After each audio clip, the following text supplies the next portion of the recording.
তাদের অস্ত্র বিক্রি করতে চাচ্ছে এবং বাংলাদেশের বাজারে তারা যে সকল পণ্য কেনার জন্য শর্ত দিচ্ছে সেই বাজার বাংলাদেশ সেটা উচ্চ মূল্যে তাদের কাছ থেকে কিনতে হবে।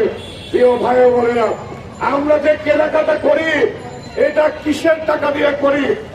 আমার ক্ষেত মজুর, কৃষক, আমার হচ্ছে রিক্সাওয়ালা ভাই, আমার মধ্যবিত্ত, আমার দোকানদার, দোকান কর্মচারী এবং বাংলাদেশের আপামর জনগণের ট্যাক্সের টাকায় আমরা কেনাকাটা করি।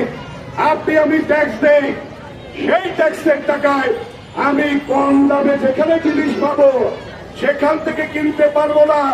ইউনূস সাহেব ওই আমেরিকার সাথে ষড়যন্ত্র করে বলে দিয়েছে বেশি দামে তাদের কাছে কিনতে হবে। উনি এই সিদ্ধান্ত কেন নিতে পেরেছে জানেন?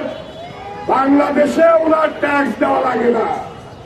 ওনার প্রতিষ্ঠানের 666 কোটি টাকা ট্যাক্স বকেয়া হয়েছিল, আপনারা সবাই জানেন।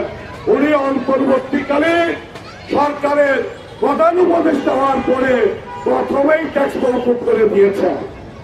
উনি ওনার গ্রামীণ ব্যাংকের 5 বছরের জন্য ট্যাক্স মওকুফ করে দিয়েছেন। কিন্তু আপনার আমার ট্যাক্স কি মওকুফ হয়েছে? বাড়ি ভাড়ার ট্যাক্স কি মওকুফ হয়েছে? দোকানদারদের ভ্যাট মওকুফ হয়েছে? আমরা যে চাল ডাল আটা কিনি কি আমাদেরকে ভ্যাট দেওয়া লাগে? ভাই, আমাদের ভ্যাট দেওয়া লাগে। আমার বাচ্চার দুধ কিনতে গেলে ভ্যাট দিয়ে আমাকে সেই দুধ কিনতে হয়। আমি যদি চিকিৎসা করাইতে যাই, আমার একজন গরিব মানুষ যখন চিকিৎসা করতে যায়, তার যে চিকিৎসার যে ওই প্রেসক্রিপশনের মধ্যে তার টেস্টেরিয়ার মধ্যে ভ্যাট থাকে, ট্যাক্স থাকে। আপনি যদি আপনার সন্তানকে ওই পড়ালেখা করাতে যান, ওই প্রাইভেট ইউনিভার্সিটি পড়াতে গেলে সেখানেও ভ্যাট দিতে হয়। আপনি আপনার সন্তানকে বিবাহ করাতে গেলে সেখানেও ভ্যাট দিতে হয়। ইউনূস সাহেবদের ভ্যাটও দেওয়া লাগে না, ট্যাক্সও দেওয়া লাগে না। তাই তারা সাধারণ মানুষের কষ্ট বুঝতে পারে না। প্রিয় ভাই বোনেরা, যেই চুক্তি উনি করেছে এটি জনগণের সাথে প্রতারণা করেছে। যেই চুক্তি করেছে এটা দাসত্বের চুক্তি। যেই চুক্তি করেছে এটা হচ্ছে ওই গোলামীর চুক্তি।